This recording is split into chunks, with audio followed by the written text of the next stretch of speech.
तर आपण या ठिकाणी क्वेश्चन नंबर 27 आज सॉल्व करणार आहे. तर क्वेश्चन नंबर 27 दिलेला आहे. The moment of inertia of thin uniform rod rotating about the perpendicular axis through one end is I. तर रॉड दिलेला आहे, रॉडचा मोमेंट ऑफ इनर्शिया पण एंडचा घ्यायचा आहे. एंडला जर पास झाला त्याचा मोमेंट ऑफ इनर्शिया आय इतका दिलेला आहे. The same rod is bend into a ring and its moment of inertia about the diameter is I1. तर त्याच रॉडला आपल्याला बेंड करून एक रिंग तयार करायचं आणि त्या रिंगचा मोमेंट ऑफ इनर्शिया किती असेल डायमीटरच्या अलंग बरं का, तो किती आहे I1 इतका. ठीक आहे, म्हणजे त्याच रॉडपासून आपण रिंग बनवणार आहे, म्हणजे दोघांचं मास सेम असेल. तर देन रेशो फाईंड करायचा आपल्याला I डिवायडेड बाय I1. तर हा क्वेश्चन 2 वेळेस विचारलेला आहे. तर एकदा 2020मध्ये आणि एकदा 2014मध्ये. तर त्याचे काही ऑप्शन दिले 4 ऑप्शन. तर out of 4 option first option आहे 4 पाय डिवायडेड बाय 3. सेकंड ऑप्शन आहे 8 pi square divided by 3. Third option आहे 5 पाय डिवायडेड बाय 3 आणि लास्ट ऑप्शन आहे 8 पाय स्क्वेअर डिवायडेड बाय 5. तर याचं काय आन्सर आहे बघूया. तर या क्वेश्चनमध्ये आपल्याला एक रॉड दिलेला आहे, ओके, आणि रॉडच्या एंड पॉईंटपासून जर एक ॲक्सिस पास झाली तर त्याचा मोमेंट ऑफ इनर्शिया आय इतका दिलेला आहे. आता हा एंड पॉईंट आहे आणि याच्यापासून आपली ॲक्सिस का होणार तर पास होणार आहे, ज्याचा मोमेंट ऑफ इनर्शिया किती दिला आहे तर आय इतका दिलेला आहे. एंडचा मोमेंट ऑफ इनर्शिया किती असतो तर तो असतो ml² डिवायडेड बाय 3. सेंटरचा जर घेतला तर तो ml² बाय 12 असतो.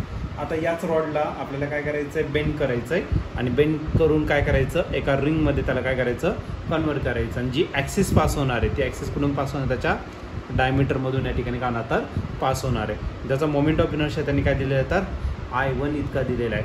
आता I1 इतका दिला तर रिंगचा moment of inertia about an axis passing through its diameter, तर तो असं तुमचा mr² डिवायडेड बाय काय असणार तर 2. तर आपल्याला रेशो फाईंड करायला लावलं आहे. रेशो आपल्याला फाईंड करायचा I डिवायडेड बाय काय तर I1 इतका आपल्याला रेशो या ठिकाणी फाईंड करायचा आहे. आता I जर घेतला तर आयची व्हॅल्यू आपल्याकडे ml² डिवायडेड बाय 3. आता बघा मास तर सेमच राहणार आहे, मास काय बदलणार नाही. जे काय बदलेल त्याचे रेडियस आणि लेंथ याच्यामध्ये आपलं रिलेशन घ्यायचं. I1ने याला डिवायडेड करायचं, I1ने डिवाइड करायचं म्हणजे याचा रिसिप्रोकल घ्या. 2 डिवायडेड बाय काय आला तर mr². काय आला कॅन्सल म्हणजे राहिला 2l² डिवायडेड बाय 3r². आता या ऑप्शनमध्ये तुम्हाला आर आणि एलचं रिलेशन आपल्याला या ठिकाणी फाईंड करावं लागेल, म्हणजे त्याच्यातलं काहीतरी कॅन्सल होईल.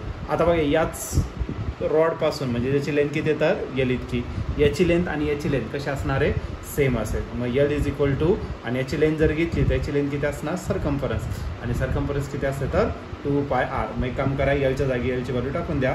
2 × एलच्या जागी टाकलं 2πr, त्याचा काय असेल स्क्वेअर डिवायडेड बाय काय झालं तर तुमचा 3r². 2चा स्क्वेअर किती होणार आहे 4, म्हणजे 4 आणि 8 2 झाला म्हणजे किती झाला 8π² r² डिवायडेड बाय काय राहिला 3r². r² काय आला कॅन्सल, म्हणजे तुमचं जे आन्सर येणार आहे ते असेल 8π² डिवायडेड बाय 3. 8π² डिवायडेड बाय 3 हे तुमचं फायनल ऑप्शन असेल.